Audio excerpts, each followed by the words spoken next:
Paraxá Emor, já foi falado aqui pelo Leomar e pelo Lucas, significa fala.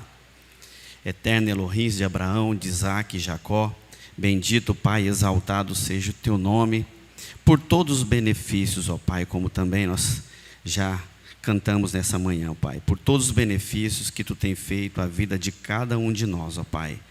E o motivo pelo qual nós devemos lhe agradecer todos os dias, ó Pai, primeiramente pelo sopro de vida que ainda há em nós, a oportunidade que temos, ó Pai, de ouvir a Tua Palavra, a oportunidade que temos de ter um local onde possamos nos reunir com os nossos irmãos, em congregação, em comunidade, ó Pai, para aqui aprendermos, para aqui trazermos nossos filhos, ó Pai, para aprenderem da Tua Torá, para aprenderem deste manual de vida, ó Pai, que quando nós passamos a entender, ó Pai, que os Teus estatutos, os Teus mandamentos, eles foram colocados, ó Pai, apresentados por Ti, para que nós tenhamos uma vida melhor, ó Pai, é muito bom para todos nós, ó Pai. A dificuldade somos nós com o nosso eu, com a nossa natureza pecaminosa, que não olhamos para isso e vamos para um ângulo, ó Pai, querendo ou entendendo que isso é pesado, isso é ruim, mas não, Pai. Quando nós começamos a entender, começamos a obedecer, somente bênçãos caem sobre nós, ó Pai. Seja conosco nesse momento, que nós possamos aqui ser dignos de trazer aquilo que Tu queres para cada um de nós nessa manhã. Em nome de Yeshua, Messias. Amém. Vamos abrir nossa Bíblia, irmãos, lá em Levítico, capítulo 21. Leomar já leu toda a parte que inicia essa paraxá. Como eu já disse, né? Emor, fala. E o interessante, se vocês observarem aí no primeiro versículo, né? São 3 vezes que aparece o verbo dizer. Observem aí, nós vamos ler o versículo número 1, né?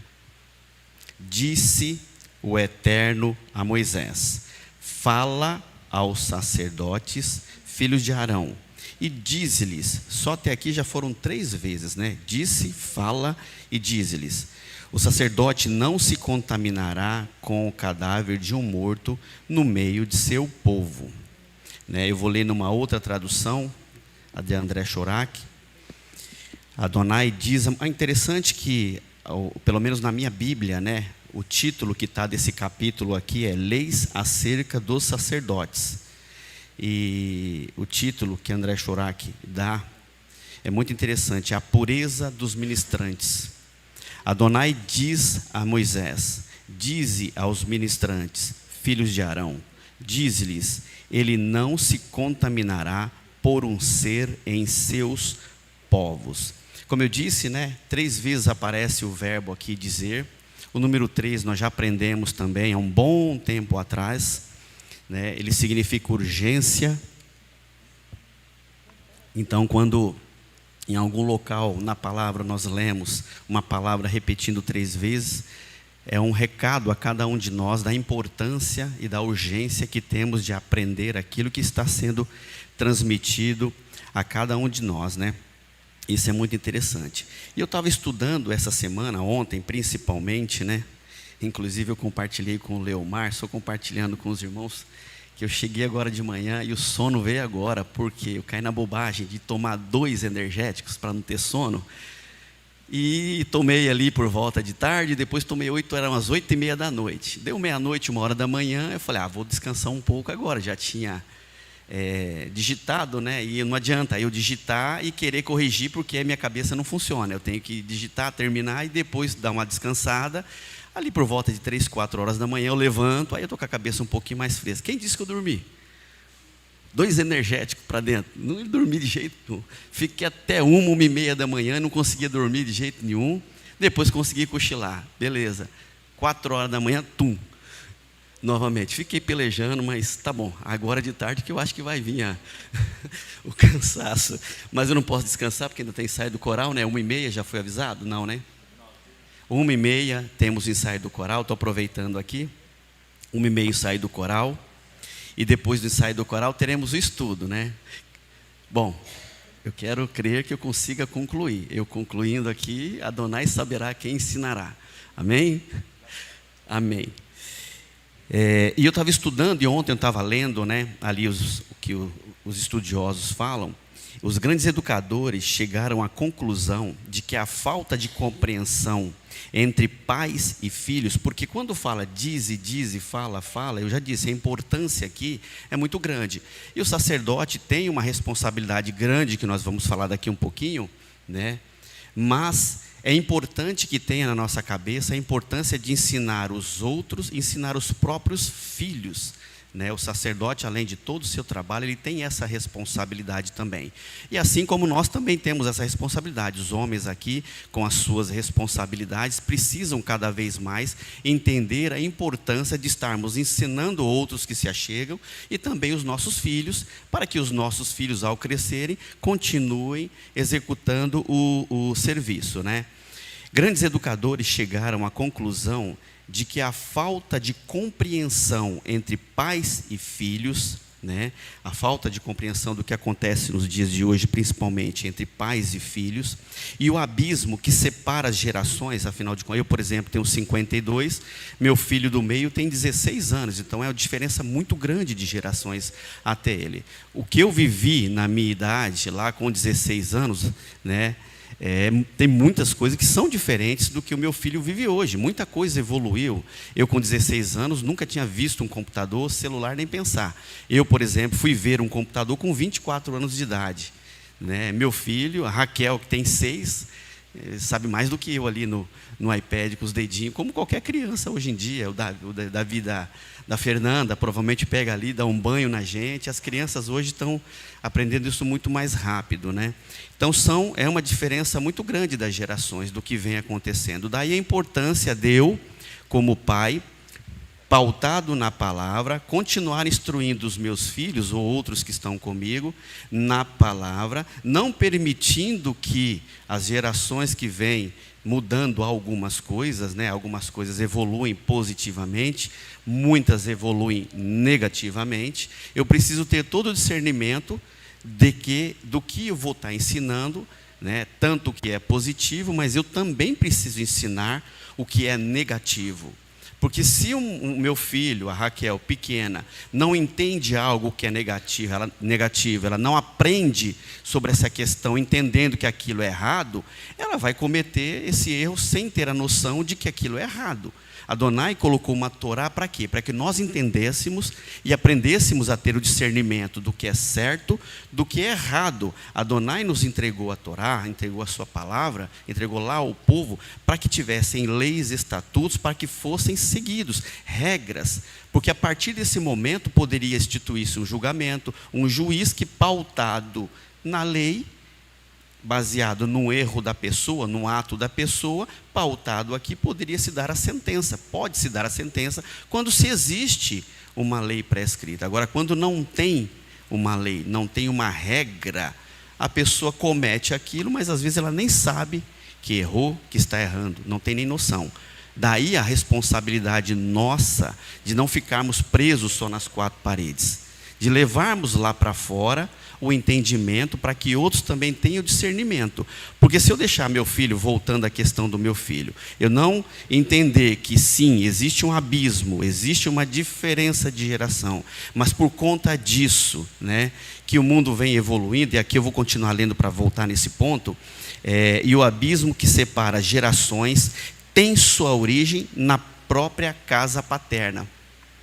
Olha que interessante. A falta de compreensão entre eu e meu filho, ou os pais e os filhos, né? E aquela diferença que eu falei das gerações, tem a origem na minha própria casa, né? Pois se nós, ou quem fica na busca excessiva e intensa por divertimentos fúteis e a ânsia constante de acumular bens materiais, se desinteressam completamente da formação espiritual e intelectual dos filhos. A busca por bens materiais, a busca pelas minhas coisas que eu tenho como responsabilidade, o crescimento, tudo, eu vou deixando de lado a minha responsabilidade como pai, né? Por isso que eu não compreendo muitas vezes o meu filho, porque eu não estou com o meu filho, conversando com o meu filho, ouvindo o meu filho, para que ele possa confiar em mim e assim compartilhar comigo uma dificuldade, uma necessidade. Eu faço o quê? Eu estou lá o tempo todo focado, passo um tablet, passo um computador e vou terceirizando essa responsabilidade para outros. Quando não, terceirizo essa responsabilidade para uma funcionária ou um funcionário da minha casa, deixo para que ela faça os deveres que me cabem como pai, né? E aí a gente passa, né, irmãos, o grande problema disso tudo é que se eu não estou presente na vida dos meus filhos, se eu não sou um pai presente, uma mãe presente na vida dos meus filhos, eu passo a não ser mais a referência do meu filho. A referência do outro vai ser com aquele que o ensina, com aquele que o instrui, não é verdade? E aí, se eu deixo por conta de um empregado educar o meu filho, a referência do meu filho vai ser quem? Eu cito isso claramente, eu não tenho problema em falar o que vou falar, meu pai sabe disso. A minha referência, né, como homem, a minha, pessoal, Ulisses, a minha referência como homem íntegro, correto, do que devo fazer é meu pai. Meu pai me ensinou muitas coisas, me bateu muito, não vou negar não, bateu bastante, né? E na época não era nem cinto, era aquela corrinha de couro que tinha as máquinas de costurar, que era com a perninha, né? Alguns antigos aqui sabem o que é isso. Aquilo doía com força, né? Muito, só de lembrar eu arde as costas. Mas enfim, ele não me bateu à toa, e eu tenho hoje a tranquilidade, a paz. Eu não me recordo, não tenho na minha memória um dado momento que meu pai me corrigiu com essa correia, que era até redondinha, nem chatinha ela não era, ela era redondinha só para ficar a marca, né?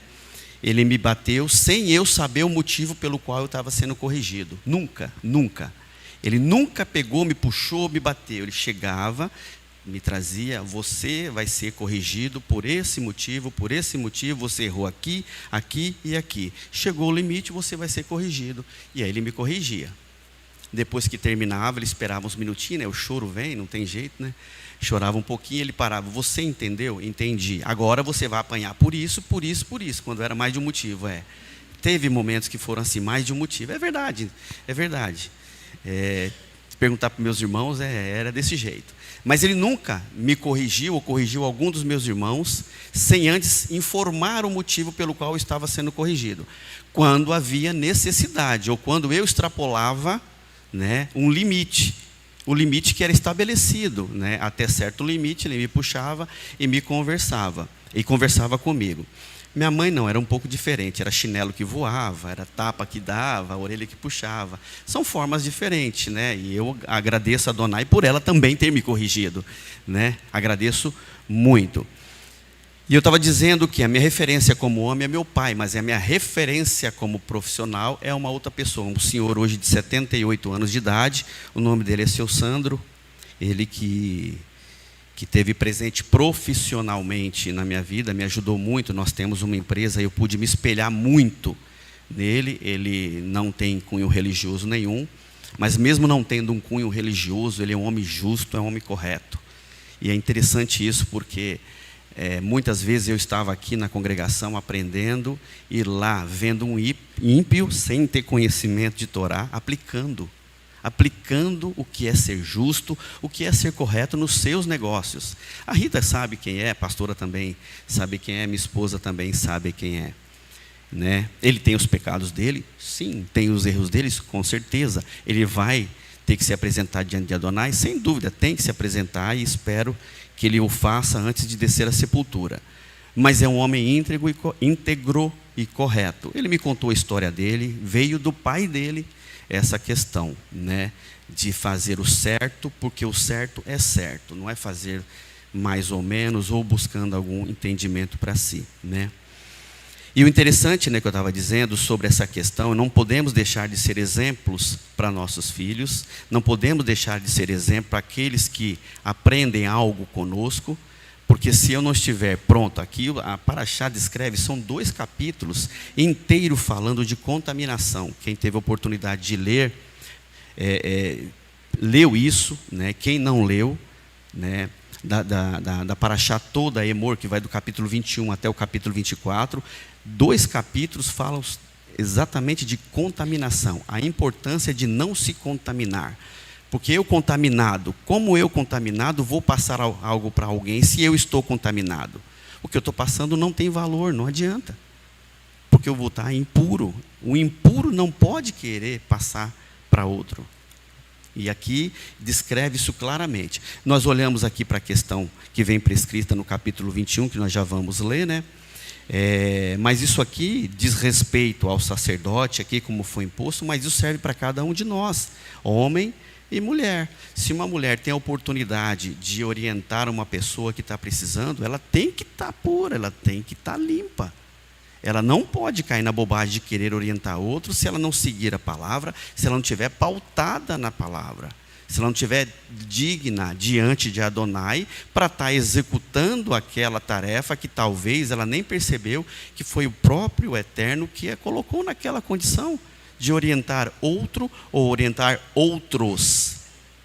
Mas o ponto crucial é entendermos a importância de estarmos limpos e dignos. Esse é o ponto crucial.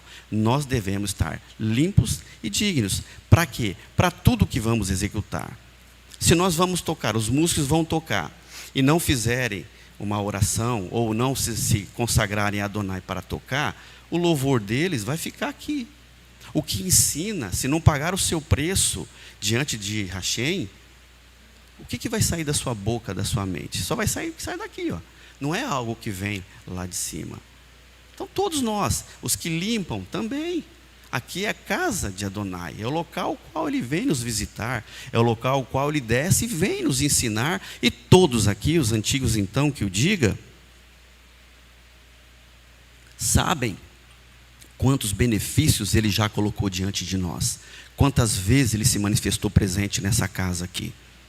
E quantas vezes Ele também puxou a nossa orelha. Quantas vezes Ele pegou e deu a chibatada porque nós merecíamos. Mas Ele fez da mesma forma. Ele nunca, me corrija se eu estiver errado, mas eu duvido que alguém vai contestar o que eu vou dizer. Ele nunca nos corrigiu sem informar o motivo. Nunca. Nunca, nunca. Adonai nunca nos corrigiu sem informar o motivo pelo qual nós estávamos sendo corrigidos. E isso é muito interessante para cada um de nós. Né? E quando eu falo da questão de ser exemplo na vida dos filhos, a Torá resumiu isso na seguinte frase, que nós lemos todos os dias de manhã, lemos no Arvit, lemos aqui no Shabat, no Kabbalat Shabat, na Havdalah. E inculcarás a teus filhos, e delas falarás sentado em tua casa. Deuteronômio, capítulo 6, versículo 7. Deuteronômio, capítulo 6, versículo 7. E o que eu tenho que ensinar para o meu filho? Ensinar o Shema. Não é verdade?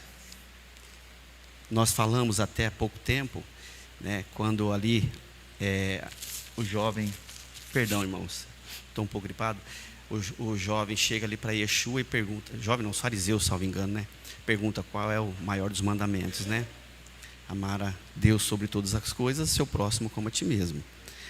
Então eu preciso ensinar para o meu filho, eu preciso ensinar para alguém que eu estou atendendo, que Adonai é único, não há outro. Deuteronômio, capítulo 6, do versículo 4 até o versículo 6, não é verdade? E aí, eu queria ler com vocês, voltando ali a Parashá, Levítico, capítulo 21, quando nós lemos aqui, disse o Eterno a Moisés, fala aos sacerdotes, filhos de Arão, e diz-lhes, o sacerdote não se contaminará com o cadáver de um morto no meio do seu povo, né? Esse verbo dizer, no português, significa expor através de palavras, exprimir, enunciar. No hebraico é amar, que também significa dizer, falar, né? Responder, falar ao coração, pensar, ordenar, prometer, intencionar, ser falado, ser dito, ser chamado, vangloriar-se, agir orgulhosamente, declarar e afirmar. São todos os significados desse verbo. Claro que cada contexto tem a sua aplicação, né? E interessante que esse mesmo verbo, eu queria que vocês fossem comigo lá em Deuteronômio, capítulo 6. Hoje o clima está menos quente, né? Nós vamos ter os eventos de cochilos aqui na casa hoje? Não, né? Já vi 3. Já vi 3 aqui que deram uma bela de uma ajustada na vara de pescar. Amém? Se caso continuar com dificuldade na vara, eu vou citar o nome que a gente pode ajudar. Combinado? Vamos lá. Deuteronômio capítulo 6, versículo 20. Olha só a importância de estarmos ao lado dos nossos filhos, né? Deuteronômio capítulo 6, versículos 20. Quando teu filho te perguntar no futuro, que são estes testemunhos, estatutos e juízos que o Eterno, o nosso Elohim, vos ordenou? Então dirás a teu filho: éramos escravos de Faraó no Egito, mas o Eterno nos tirou de lá com mão forte. O mesmo verbo está aqui, ó, dirás a teus filhos. É o mesmo verbo, né? Porque, olha só, irmãos, que interessante, preocupar com aqueles que nós conhecemos, ou nos preocupar com os nossos, é muito fácil. Eu me preocupar com meu filho, com a minha filha, com meu outro filho, o Davi, é infinitamente mais fácil. Me preocupar com meu sobrinho Levi, ou meu sobrinho Benjamim, ou a minha sogra, a minha esposa, é fácil. Mas nos preocuparmos com quem a gente não conhece, com aquele que muitas vezes você não viu, se depara ali na tua frente, e você precisa, de alguma forma, dependendo do momento, auxiliá-lo. Porque todos têm o direito de serem alcançados. Todos têm o direito.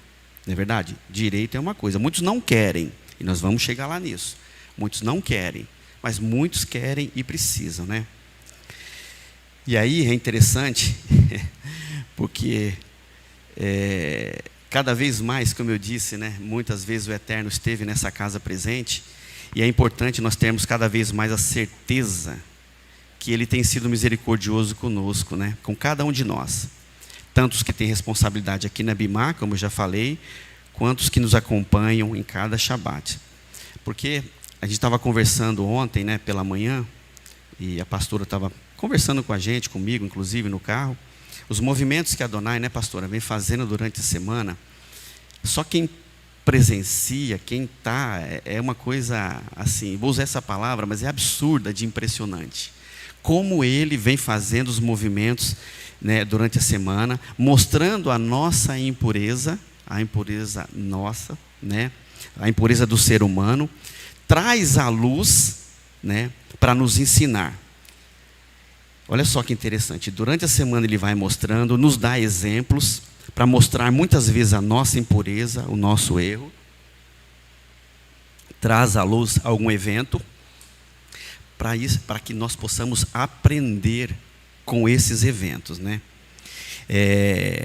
E aí como que nós vamos ensinar, ou como nós vamos entender, se nós não tivermos quem nos guia, quem nos orienta, que é o sopro divino? Como? Não tem como, né? É impossível. Como que nós vamos enxergar isso se nós não tivermos o discernimento através do sopro divino que nos orienta, nos conduz, nos mostra? Porque tem muitas coisas que são subliminares na Torá que nós não entendemos. E se não vier o discernimento dele para conosco, como a gente vai entender? Nós vamos ler um versículo e vamos fazer como muitos, infelizmente, fazem. Não tem a presença de Adonai na sua vida, porque não estão puros, não estão limpos. Leia aqui e fazem a sua interpretação, né? Eu, toda vez que lembro disso, eu lembro de um evento que a pastora disse que foi ver em algum lugar, não sei, e um determinado pastor estava fazendo uma relação com o ovo, uma casca do ovo. Leu um trecho, não sei se só lembra disso. Tem tempo, ele leu a palavra e fez uma analogia com o ovo, porque a casca do ovo, que sentido tem isso? E quem ouve fica encantado, né? Porque também não entende, tadinho. E aí fica ouvindo aquilo e achando que o ovo que vai ajudar ele em alguma coisa. Enfim, nesse caso, né? E a palavra de Adonai para nós essa semana, através desse movimento que ele veio nos trazendo, veio nos mostrando, né? A palavra denunciada por Adonai para nós é a palavra fuga. Fuga. Fuga é esta palavra. Fuga, existem várias interpretações de fuga, né? Várias. Se eu sair correndo daqui por algum motivo, é uma fuga, não deixa de ser uma fuga. Mas a gente vai entrar um pouquinho nisso, né? A palavra fuga, no português, ela significa ação ou efeito de fugir, de sair ou de se retirar às pressas para escapar de alguém ou de algum perigo. Evasão debandada, né? E aí voltando, né, sobre essa questão durante a semana, que a Adonai vem nos mostrando, né, como que ficou comprovado isso. Irmãos, não duvidem de Adonai, não duvidem do que ele é capaz. Irmão, não duvida não. Não duvida que vai dar ruim. Vai dar muito ruim se duvidar. É impressionante. Ele vinha no carro conversando, a pastora contando um evento que aconteceu durante a semana, não cabe aqui explicar qual é o evento, né? Aconteceu o evento, ela contando, e eu falei, não acredito que eu estou ouvindo isso. Eu falei, não é possível que eu estou ouvindo isso. E ela contando o evento, né, que aconteceu, acho que na quinta-feira, salvo engano, explicando, etc. e tal. Eu parei e falei, não é possível. E eu, na quinta-feira, à noite, fiquei mais de uma hora, numa videoconferência com uma pessoa, né, que faz um trabalho na área de relações humanas, relacionamento humano na minha empresa.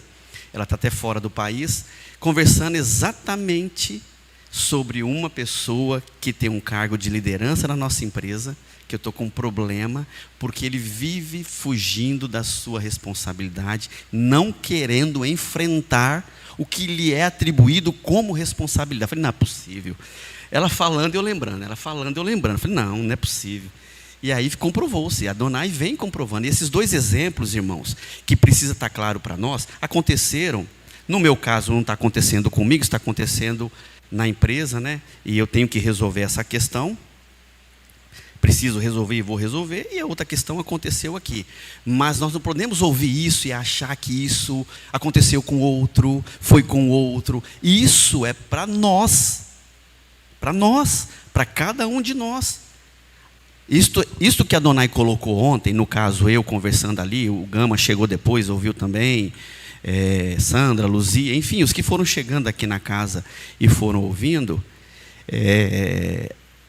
precisam entender, e nós também, que a Adonai coloca isso apenas como exemplo de fatos que acontecem, ajuda-nos a abrir o olho para termos o discernimento e o entendimento, mas não querermos só resolver o problema do Lucas, porque o Lucas é eu olhar para dentro do meu próprio ser e começar a refletir se eu não estou no mesmo caminho, se eu não estou cometendo os mesmos erros, se eu não estou cometendo as mesmas atitudes negativas, se eu também não estou fugindo. Porque é muito fácil, a irmã Regina está fugindo. Ela está fugindo, não vou falar do bolo não, tá? Fica tranquila. Não vou falar do bolo não. Mas imagina, é muito fácil eu falar para a pastora, a irmã Regina está fugindo da responsabilidade dela. Ela que vem aqui, organiza para a gente isso aqui, olha, está fugindo. É muito fácil. Mas eu, que muitas vezes estou fazendo isso, e não consigo nem ter o discernimento que estou fazendo, talvez pior. E essa atitude minha pode culminar com um problema maior para mim, e para quem depende de mim, e eu estou fugindo da responsabilidade. Nós não podemos ouvir e achar que não é comigo. É que nem, por exemplo, fulano foi assaltado, nossa, que coisa. E eu continuo andando na rua com o celular no ouvido, tranquilão, com o relógio no braço, num bairro perigoso. Eu tenho que tomar cuidado, vai acontecer uma hora comigo. Não tem jeito. Então nós temos que refletir sobre isso e lembrar que isso pode sim e é para nós. É para nós. E quando falou isso, a palavra denunciada é exatamente 2 exemplos claros para que nós venhamos a entender, trazermos para nós, olharmos para o nosso interior e começar a refletir. Eu estou cometendo algum ato de fuga de uma responsabilidade? Por quê? Porque ele vem mostrando que todos nós buscamos uma rota que se torne um meio de fuga. Todos aqui já ouviram aquela frase, né? Rota de fuga, né? Nós ficamos procurando uma alternativa para fugir, e quando encontramos é a nossa rota de fuga. E o detalhe, né, que essa rota de fuga, ela pode ser legítima em alguns momentos, e em muitos momentos ela não é legítima. A maior parte, a grande parte, ou a maior mesmo, esmagadora, ela não é legítima, ela é ilegítima, a maior parte. Por exemplo, vamos lá em 1 Samuel capítulo 27. Ali vou até citar o exemplo que a própria pastora me ajudou ontem. 1 Samuel capítulo 27, ali com o rei Davi.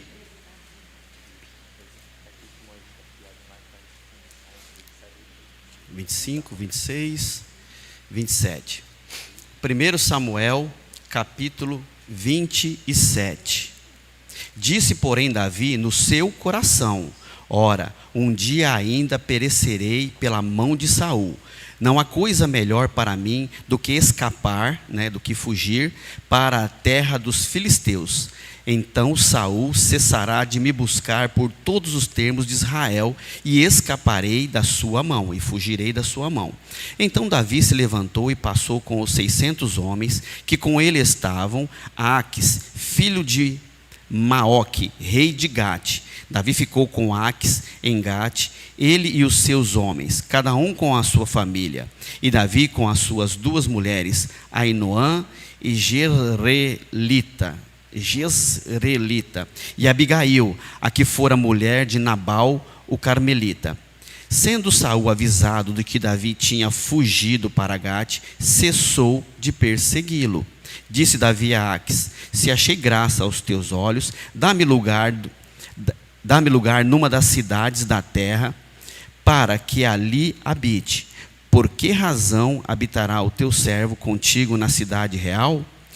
Então lhe deu Aques naquele dia a cidade de Ziclag. E Ziclag pertence aos reis de Judá até o dia de hoje. O número dos dias que Davi habitou na terra dos filisteus foi de 1 ano e 40 meses. Subia Davi com os seus homens e davam contra os Gesuritas, os Gerzitas e os Amalequitas. Eram estes os moradores da terra que se estende na direção de Sur até a terra do Egito. Davi feria aquela terra e não deixava com vida nem homem nem mulher. E tomava as ovelhas e os bois e os jumentos, e os camelos e as vestes. Então voltava a Aques. Quando Aques perguntava: contra quem destes hoje? Davi respondia: contra o sul de Judá, ou contra o sul dos Jeramelitas, ou contra o sul dos queneus. Davi não deixava com vida nem homem nem mulher para trazer-os a Gate, pois pensava: porventura não nos denunciem, dizendo: assim fez Davi. Este era o seu costume por todos os dias que habitou na terra dos filisteus. Aques confiava em Davi, pois pensava: fez-se ele por certo tão aborrecível para com o seu povo em Israel, que me será por servo para sempre. Quando nós vemos isso aqui, Davi estava fugindo de Saul, não é verdade? E ele enganou o rei aqui, estava enganando o rei. Quando a gente olha, enganou, é errado. Sim, ele fugiu, é errado. Sim, mas ele fugiu em prol da vida. Legítima defesa. Então há uma justificativa para esse ato. Ele enganou o rei e ele fugiu, porque senão Saul o mataria. Saul mataria. A mesma coisa lá em Mateus capítulo 2, vamos lá, na Brit Hadashah. Mateus capítulo 2.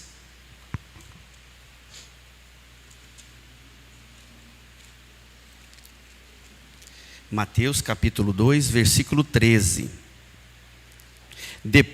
Tudo bem? Todos acharam? Mateus capítulo 2, versículo 13. Depois que os magos partiram, o anjo do Eterno apareceu a José em sonho e disse: levanta-te, toma o menino e sua mãe e foge para o Egito. Fica lá até que eu te avise, pois Herodes procurará o menino para o matar. José levantou-se de noite, tomou o menino e sua mãe e partiu para o Egito. E foi para o Egito. Ali permaneceu até a morte de Herodes, para que se cumprisse o que o Eterno havia dito pelo profeta do Egito: chamei o meu filho. Então Herodes, percebendo que havia sido enganado pelos magos, ficou furioso e mandou matar todos os meninos de 2 anos para baixo, habitantes de Belém e de seus arredores, segundo o tempo indicado pelos magos. Mesma situação, em prol da vida, fugiu. Olha o que aconteceu. Herodes mandou matar todas as crianças abaixo de 2 anos de idade, mas em prol da vida. Tanto o ato de Davi, quanto o ato de José, quando recebeu ali a informação do anjo, foi em prol da vida. E o interessante, irmãos, que quando não é por essa questão em prol da vida, fugir não é a solução. Fugir não traz solução. Fugir é mais fácil, fugir é mais tranquilo, não é verdade? Mas fugir não traz solução e não é solução. A forma não legítima, né? Por exemplo, uma forma não legítima. Jonas, capítulo 1, do versículo 1 até o versículo 13. Vamos lá, em Jonas, capítulo 1.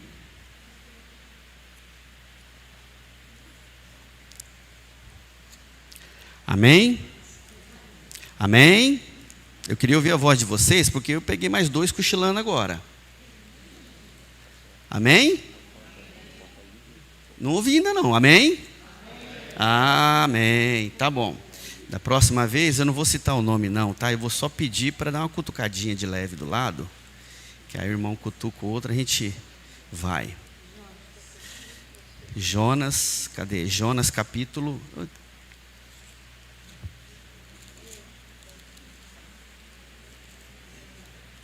Eu tô com dificuldade. Aqui, pronto. Jonas, capítulo 1, do versículo 1 ao versículo 3. Veio a palavra do Eterno a Jonas, filho de Amitai, dizendo: levanta-te, vai à grande cidade de Nínive e clama contra ela, porque a sua malícia subiu a mim. Adonai deu uma ordem para Jonas. Adonai deu a ordem. Jonas, porém, levantou-se a fim de fugir de diante da face do Eterno para Tarsis. Desceu a Jope, onde achou um navio que ia para Tarsis.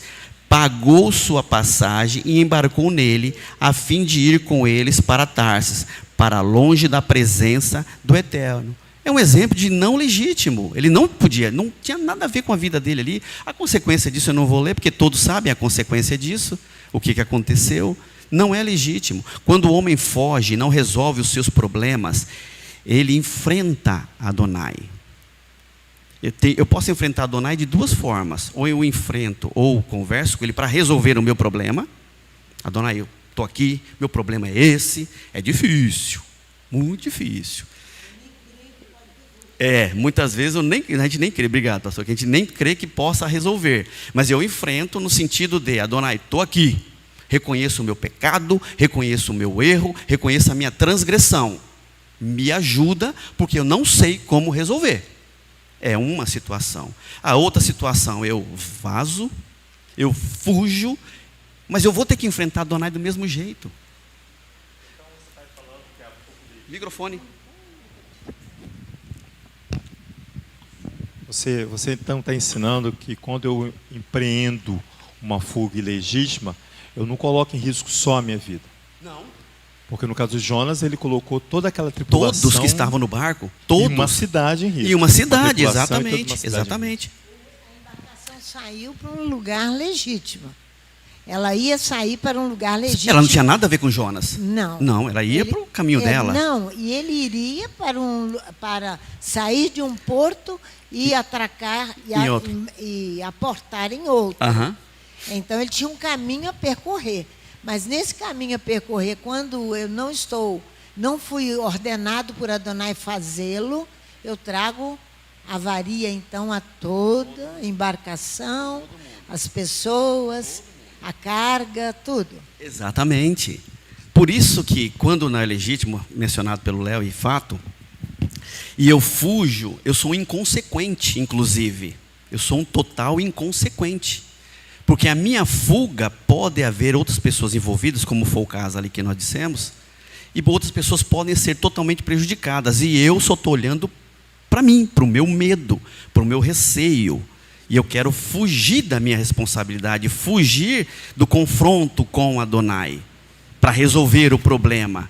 Ulisses, pode ficar à vontade, pastora. Olha só, é um estado, eu olhei isso, é um estado de perturbação psicológica que nós entramos, de curta duração, que leva o indivíduo a buscar ausentar-se do local do evento, ou ausentar-se mentalmente, exatamente. E ele desprende-se da realidade, e ele empreende a fuga. Ele encontra a rota e... Ele encontra a rota e vai. ele foge. Exatamente, exatamente. E aí quando a gente volta lá na Paraxá, né, capítulo 21 de Levítico, vamos voltar lá? A primeira rota de fuga, né, explícita aqui na Paraxá para nós, está no luto. O luto é legível? Sim. O luto é legível. Mas tem um período, né, pastora? Tem um período, né, Leomar? O luto tem um período. Então, o luto é lícito. Perdi um ente querido, eu tenho ali determinado um período de luto. Se eu passar 1 minuto, 1 dia, 1 hora desse período, aí é excessivo. Sendo excessivo, eu estou contaminado. Eu já começo a estar contaminado e quando eu fico preso naquele excesso ali, é a minha fuga. É a minha fuga. É minha fuga. Passa-se um período, eu não consegui mais fazer nada porque eu perdi não sei o quê, um filho, perdi a esposa. Minha esposa faleceu, eu já não tenho ânimo para nada. E passa 1 ano, passa 2 e nada. E ele tem filhos, ele tem talvez trabalho, ele tem responsabilidades que vão ficando, vão murchando. Ele não levanta a cabeça e não vai. A Paraxá vem nos mostrando isso aqui. Vamos ler, versículo 20, capítulo 21. Disse, Levítico, capítulo 21. Disse o Eterno a Moisés. Nossa, a 3ª vez que eu estou lendo, né? Esse versículo, interessante. Disse o Eterno a Moisés: fala aos sacerdotes, filhos de Arão, e diz-lhes: o sacerdote não se contaminará com o cadáver de um morto no meio do seu povo, exceto com parente mais chegado a ele, como sua mãe ou seu pai, seu filho ou sua filha, seu irmão, ou sua irmã virgem, chegada a ele, que ainda não teve marido, por ser principal no meio do seu povo, não se contaminará, pois que se profanaria. Os sacerdotes não raparão a cabeça, os cantos da barba, nem farão incisões no corpo. Versículo 6. Santos serão a Elohims e não profanarão o nome de seu Elohims, porque oferecem as ofertas queimadas do Eterno, o pão do seu Elohims, o alimento do seu Elohims. Santos serão. Não tomarão mulher prostituta ou desonrada, nem tomarão mulher repudiada de seu marido, pois o sacerdote é santo para o seu Elohims. Versículo 8. Tu os considerarás santos, porque oferecem o pão do teu Elohims. Serão santos para ti, porque eu, o Eterno, que vos santifica, sou santo. Se a filha de um sacerdote se desonrar, prostituindo-se, desonrará seu pai, com fogo será queimada. O sumo sacerdote entre seus irmãos, sobre cuja cabeça foi derramado o azeite da unção e que foi consagrado para vestir as vestimentas sagradas, não desgrenhará os cabelos, nem rasgará as vestes, não se chegará a cadáver algum, não se contaminará por causa do seu pai ou de sua mãe, não sairá do santuário, a fim de que não profane o santuário do seu Elohims, pois a coroa do azeite da unção do seu Elohims está sobre ele. Eu sou o Eterno. Quando nós lemos aqui, o sacerdote tinha direito a um período de luto, mas o sumo sacerdote não tinha direito. Nós podemos ver isso com um exemplo muito claro né, de Arão. Arão não teve direito. Arão, Itamar e Eleazar, quando morreu Nadab e Abiú. Quando morreu Nadab e Abiú, nem direito eles tiveram. O sumo sacerdote não teve, né? Você lembra que o profeta Ezequiel também, para falar ao coração de Israel, ele não teve direito a luto? Mas nós não estamos falando, para achar aqui, Ulisses, ela fala, no versículo 5, sobre as incisões aqui, ó, nem farão incisões no corpo. Sim. Essas incisões aqui no corpo são manifestações de luto, Sim. extremas manifestações, que já traz um dano muito grande.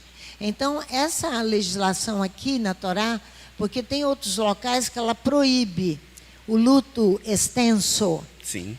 Você estender-se além dos limites. Mas aqui ela se torna de um rigor tremendo, porque vai falar na questão de nós nos isolarmos. Sim, exatamente. Pode continuar. Pode falar, pastor, que eu vou entrar nesse ponto. Então, e o prejuízo e o dano que eu causarei a toda a embarcação e a toda a navegação. Exato. Um exemplo o prejuízo é muito grande. Por isso que aqui ela se torna uma legislação rigorosa. O luto ele tem que ser praticado no tempo determinado. Sim. Que ele não pode se estender, que ele se torna muito perigoso. Sim. Para a pessoa e para os outros. Para os outros. Exatamente. Passou-se o período. E ela se torna uma rota, o luto se torna uma rota de fuga. Muitos vão por esse caminho, por essa rota, para justamente não dar a sequência na sua vida. Passou o período, levanta a cabeça e segue. Porque se eu não faço isso, eu estou afrontando Adonai. Quando eu passo do período de luto e fico ainda chorando o morto, eu estou afrontando afrontando Adonai. Por que eu estou afrontando Adonai? Porque ele que tirou a vida daquele que está ali. E se eu ainda fico chorando, eu estou afrontando quem tirou a vida. Eu tenho direito à luta porque eu amo. Lembrar de alguém que eu amo depois de um período, normal, é normal. Mas eu não posso, como a pastora explicou muito bem, passar do período porque tem outras pessoas que dependem muitas vezes do meu trabalho, da minha tarefa, que dependem, e eu não posso ficar ali porque eu passo a prejudicar outros também, não é verdade? A gente vê um exemplo claro também, de uma situação que aconteceu com Davi, né? Ele teve a consequência do seu pecado ali. Ele ficou clamando enquanto o filho estava vivo. Ali em 2 Samuel 12, do versículo 1 a 24. Não é verdade? Ele ficou chorando. Mas quando ele recebeu a informação que o filho estava morto, ele fez o quê? Ele continuou chorando? Levantou a cabeça e foi. Ele tinha um reino para comandar. Ele tinha a nação para conduzir. Ele não podia ficar ainda chorando a morte de seu filho. Ele entendeu que ele estava sendo ali, vamos dizer assim, ele foi o responsável por aquele pecado, por tudo que ele causou, né? E aí ele levanta a cabeça e vai avante. Levanta a cabeça e vai avante. Porque o problema grande, né, na posição que nós tomamos assim, é uma interiorização, uma solidão de espírito. Sim. Essa solidão de espírito, ela vai formar uma massa que vai vedar tudo que vier de fora para que alguém for ajudá-la, para ela sair daquela situação. Né? Ela se bloqueia. Porque essa massa hermeticamente fechada, que não permite a entrada do fogo sagrado, que vem, consome, que nos corrige, que purifica, que né? queima dentro de nós as nossas impurezas e contaminações. Sim. Esse é o problema grande. Exato. Eu tenho que... E essa interiorização, essa solidão de espírito, ela produz algo muito ruim na nossa vida e na vida dos outros, porque ela não permite se livrar da contaminação do qual nós estamos falando nessa paraxá. Sim. Aí a pessoa entra nessa rota de fuga e ela não quer voltar. E ela vai, não quer voltar, ela não quer só enfrentar para resolver. Por uma ação divina. Senão ela morre na rota de fuga. É verdade. É o drama do salmista. É verdade.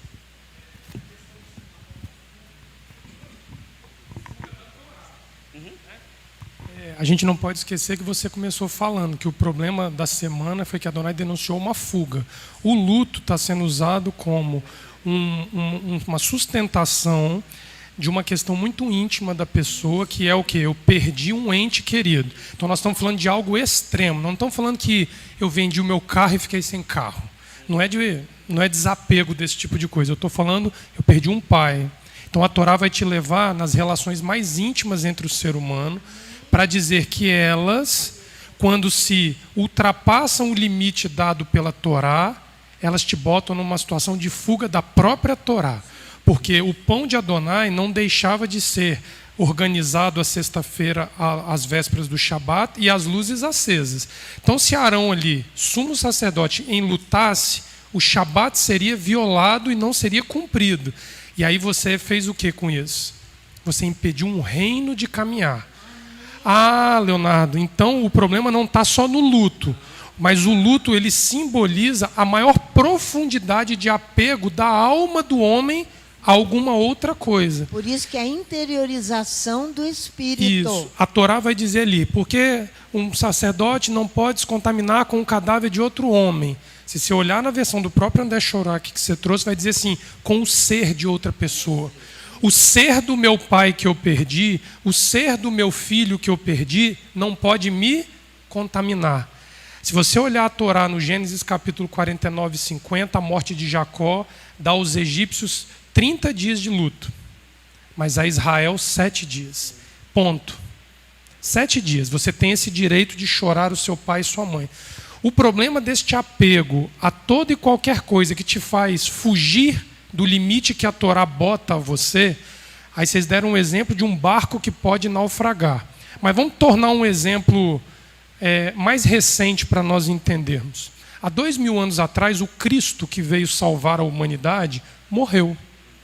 Concorda? Foi crucificado no dia da Páscoa. Quem foram os responsáveis pela crucificação dele do ponto de vista humano, não bíblico? Os judeus. Qual foi a premissa dos enlutados pelo Cristo que não suportaram os 7 dias de pães asmos de purificação, que seria o tempo de luto? O que eles fizeram depois? Estenderam o luto por este Cristo por mais 2000 anos e mataram os judeus sob a Inquisição ao longo de 2000 anos. O luto dura 2000 anos. Um luto da perda de um Cristo. Só que o luto, ele quando ultrapassa o seu limite, ele é tão sério que se esquece que este Cristo ressuscitou ao 3º dia. Então não houve morte, porque ele venceu a morte. Mas o luto deixou o indivíduo tão apegado ao fato da morte que a ressurreição, Ulisses, não fez sentido. São 2000 anos enlutados por um Cristo morto, que fala-se de uma ressurreição, mas da qual você não crê. Ô, Léo, por isso que o barco ele tem que sair. A navegação é perfeita para ensinar isso. Você está sobre as águas.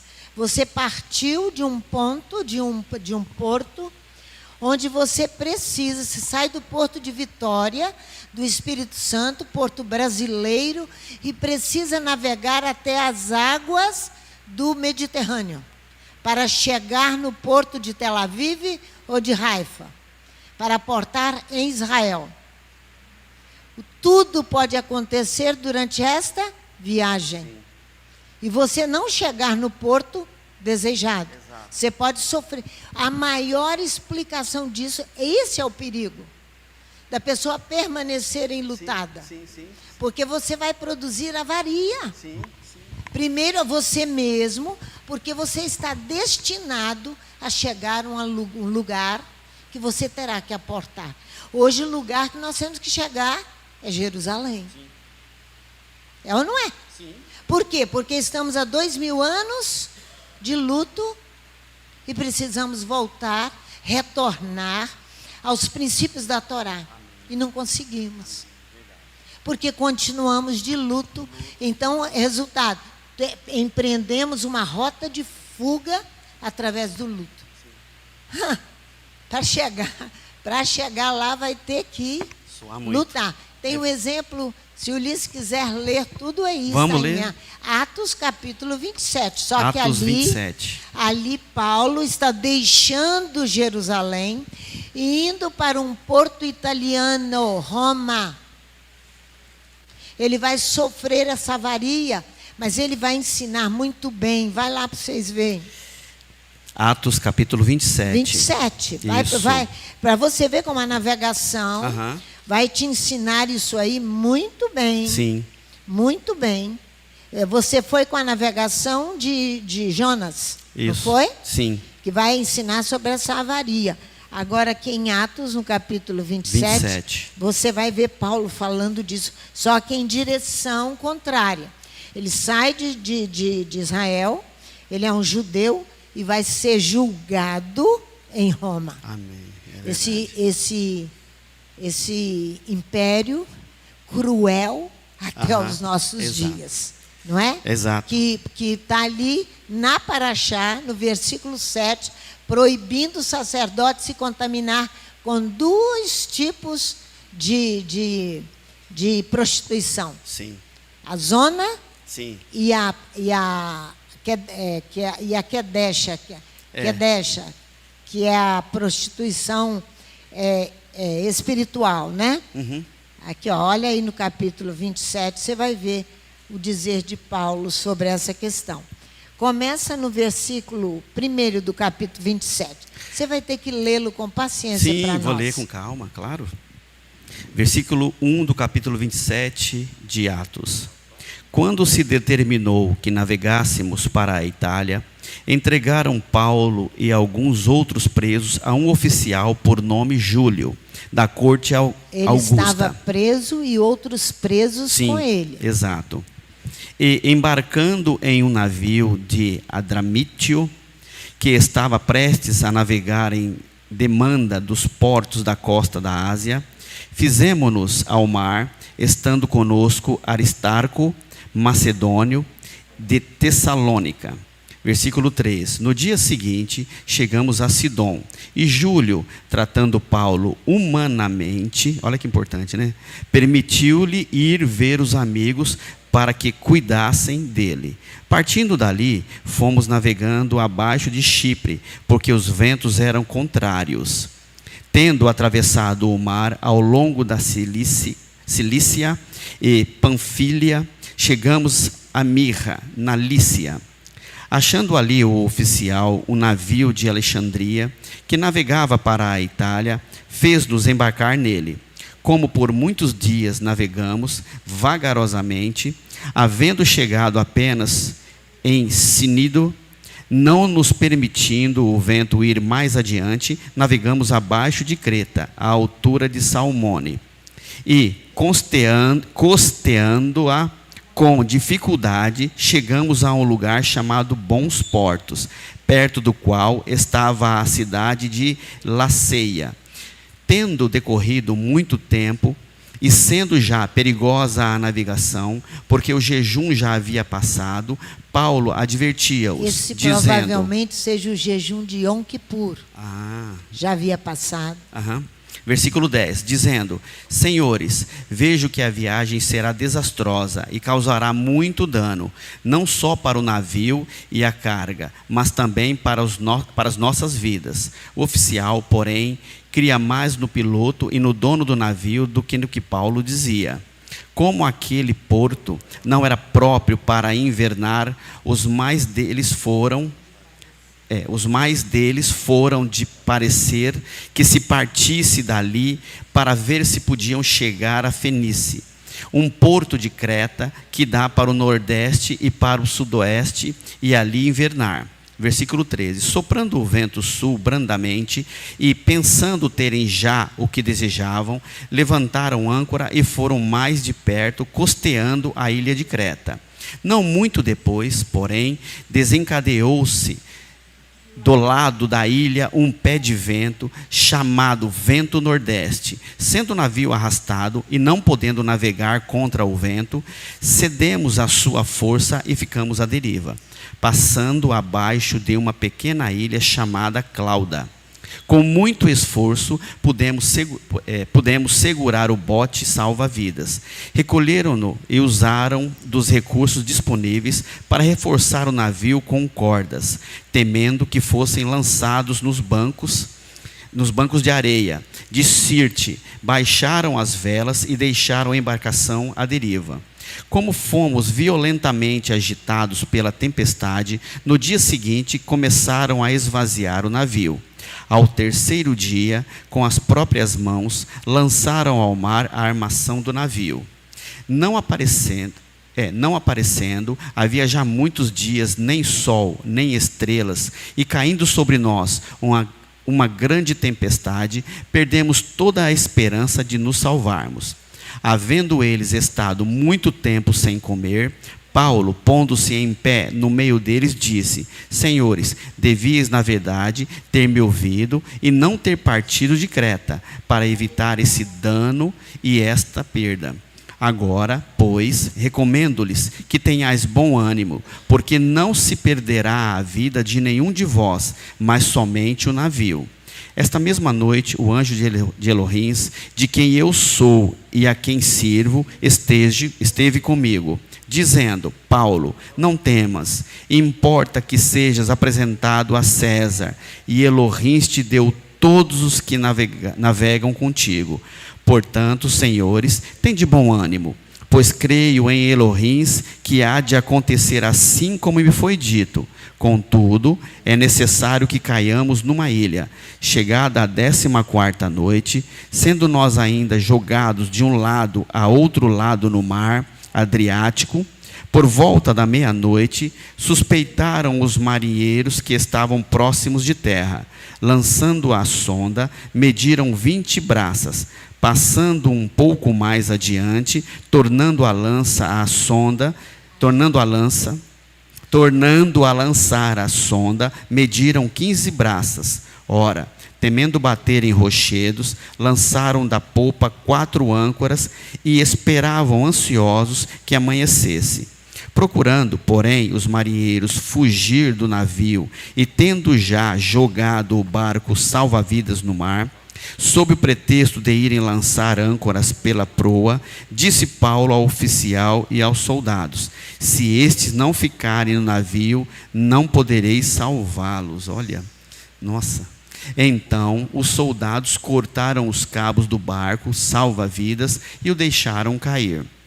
Enquanto amanhecia, Paulo recomendava a todos a que comessem alguma coisa, dizendo: é já hoje o 14º dia que esperais, e permaneceis sem comer, não havendo provado nada. Portanto, recomendo-vos a que comais alguma coisa, disso depende a vossa segurança. Nenhum cabelo cairá da cabeça de qualquer de vós. E havendo dito isso, tomou o pão, deu graças a Elohim na presença de todos, e partindo, começou a comer. Então todos reanimaram-se e se puseram também a comer. Éramos ao todo no navio 276 pessoas. Saciados com a comida, começaram a aliviar o navio, lançando o trigo ao mar. Sendo já dia... Comida toda jogada fora para trazer alívio à embarcação e poder salvar as vidas, viu? É verdade. Nossa. Qual versículo? Comida simboliza aquilo que você aprendeu com Roma. Isso. Porque quem estava em rota de fuga era eles, não Paulo. Exatamente. Paulo foi obrigado a ir se apresentar à Itália, Roma. Nós estamos fazendo o contrário. Nós precisamos nos apresentar em Jerusalém para obediência à Torá. É jogar tudo que você aprendeu de Roma e do cristianismo no lixo e começar a aprender agora da Torá. É isso que o ensino está dizendo. Amém. Porque nós não estamos empreendendo fuga de volta para Jerusalém. Não, nós estamos retornando. Então nós vamos ter que alijar tudo, a comida principalmente aí, ó. 39. Sendo já dia, não conheceram a terra, mas enxergaram uma enseada com uma praia e consultaram se poderiam encalhar nela o navio. Levantando as âncoras, deixaram-nas no mar, largando também as amarras do leme. largando também as amarras do leme. Então, içando a vela da proa, foram para a praia, dando, porém, num banco de areia, encalharam ali o navio. Fixa a proa, o navio ficou imóvel, mas a popa abria-se com a força das ondas. Então a ideia dos soldados foi que matassem os presos para que nenhum fugisse, escapando a nado. O oficial, porém, querendo salvar Paulo, impediu-lhes dessa tentativa. Mandou que os que pudessem nadar forem os primeiros a se lançar ao mar e alcançar a terra. Os demais deviam salvar-se, uns em tábuas e outros em destroços do navio. Assim todos chegaram à terra salva. Essa rota de fuga é interessante a senhora falar isso, pastora, porque a rota de fuga, a gente cria ela justamente para não nos libertarmos dessa imundícia que está em nós. Nós vamos criando essas rotas de fuga para fugir de não resolver o problema que está em nós, para não limpar a imundícia que está em mim. O problema é espiritual, Exato, ele não é físico. Exato. Eu empreendo uma rota física. Exato. Física. Para fugir. Aí vai dar nisso que deu aqui. Exato. Nós temos que ver a direção que o navio está Amém. Navegando. Amém. Ele tem um timão ali, ele Exato. tem que ser conduzido por Adonai. Amém. E você tem que ir a Torá para ver se está tudo em linha com ela. O que ela está dizendo. Senão você não vai chegar a Jerusalém nunca. Nunca, não vai. Nesse não vai. retorno. Amém. Porque você pode sair em rota de fuga para a tradição. Amém, é verdade. E ficar em rota de fuga ali. E não chegar a lugar nenhum. Por conta de um interesse, uma vontade minha, interesse, né? Um interesse, uma isso. vontade minha. Eu crio uma rota de fuga e muitas vezes com o pretexto de que essa rota de fuga é a solução, mas não é. Na realidade, lá no meu mais íntimo, né? Eu estou querendo não me livrar de um problema e eu crio uma alternativa e muitas vezes me justificando que é o melhor caminho quando não é. A palavra de ordem recebida, irmãos, é: devemos nos livrar de nossas contaminações e não buscarmos uma rota de fuga. Seja, como já explicou, pelo exemplo do luto excessivo, né, que não podia, ou num trabalho, qualquer coisa, né? Por quê? Nós não devemos fugir do confronto com Adonai. Nós precisamos encará-lo, como eu disse no começo. Nós precisamos encarar, precisamos aprender que para que nós alcancemos a Jerusalém, nós temos que confrontar Adonai. Porque é Ele que vai abrir nossos olhos e nos mostrar o que está errado na gente ainda. Muitas vezes nós não temos esse discernimento. Muitas vezes eu tenho pecados agarrados em minha vida que eu não liberto, não consigo me libertar dele, porque eu não alcancei o discernimento que eu estou errando. E muitas vezes pode acontecer isso. Por isso que nós precisamos estar atentos para quando Ele falar: olha, se liberta desse problema. Eu olho para o problema, olho para Adonai. Olho para o problema, olho para Adonai. Olho para o lado, tem uma fuga aqui. Não vou livrar do problema, vou fugir de Adonai. E vou embora para o outro lado. É isso que eu faço, é isso que nós fazemos. Porque eu não quero me libertar do problema por algum motivo, e eu preciso me libertar dele. Já foi informado, a acusação de Adonai já foi nos dada: olha, o problema é esse, resolva. Eu não quero nem enfrentar Adonai para realmente me purificar, e eu também não quero nem me libertar desse problema, né? Eu não quero jogar fora todo aquele alimento que eu tenho que jogar, como foi o exemplo aqui, né? E aí o problema é que essa impureza, essa imundícia, ela vai ficando cada vez mais agarrada, ela vai cada vez mais prejudicando. A gente muitas vezes vai criando uma rota, 2, 3, 4, daqui a pouco eu estou perdido nas rotas, né? Eu estou totalmente perdido, aí começo a ter outros tipos de problemas até mentais. Até ouvi uma coisa interessante, eu consegui anotar, o Gama, que você me instruiu ontem. Interessante isso. A psicologia diz que a fuga emocional é o principal meio do indivíduo tentar ocultar as suas carências não resolvidas no interior. Eu vou repetir. A psicologia diz que a fuga emocional é o principal meio do indivíduo tentar ocultar as suas carências não resolvidas no interior. E nós já aprendemos há um tempo atrás aqui, né, as 3 formas que nós podemos pecar contra Adonai. Vocês lembram? Fala não, pastora Neleomar. Vocês lembram? Alguém lembra? Alguém se arrisca? Pode falar errado, não tem problema não. Alguém lembra? A Daniele falou. Qual? Isso aí. Erro, falta e carência. Aqui tem um exemplo, ó, tá? A carência. para não resolver o que está no meu interior: erro, a falta e a carência. Se eu, irmão, e você, irmãos, e vocês, não entendermos isso, não percebemos que Adonai vem nos mostrando durante a semana, para expor o que está de errado ainda em nós, porque talvez até o presente momento nós ainda não tínhamos o discernimento. Se eu não entender isso, e se eu não enfrentar o que eu tenho que enfrentar para resolver, e não olhar para a direita, olhar para a esquerda, que são as rotas de fuga, né? A gente não deve, a palavra fala, né? Não deve olhar nem para a direita nem para a esquerda, né? Que são as rotas de fuga que são apresentadas na nossa vida. Porque é mais fácil fugir. Quer falar? Pode falar. Aproveita que eu já estou finalizando. Hã? Tem ensaio e meia? Não pode demorar não, é verdade, né?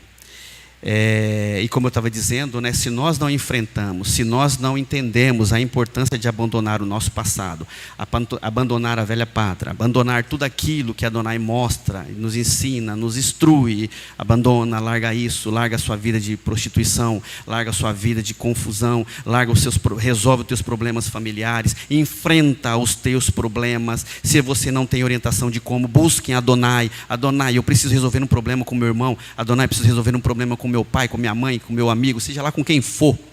Adonai me instrua, me orienta. Como? Porque eu não sei. Ele vai, porque ele conhece aqui dentro, não é verdade? Ele vai.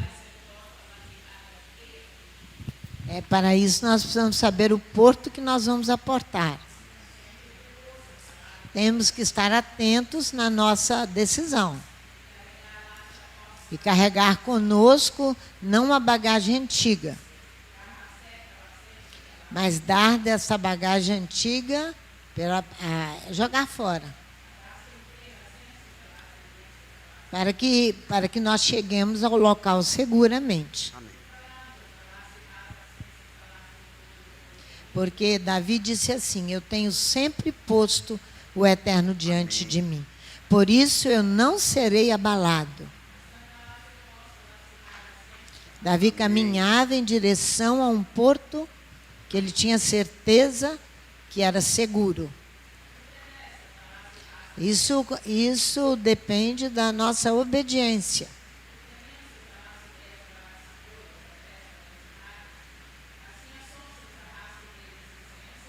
Amém, Pai.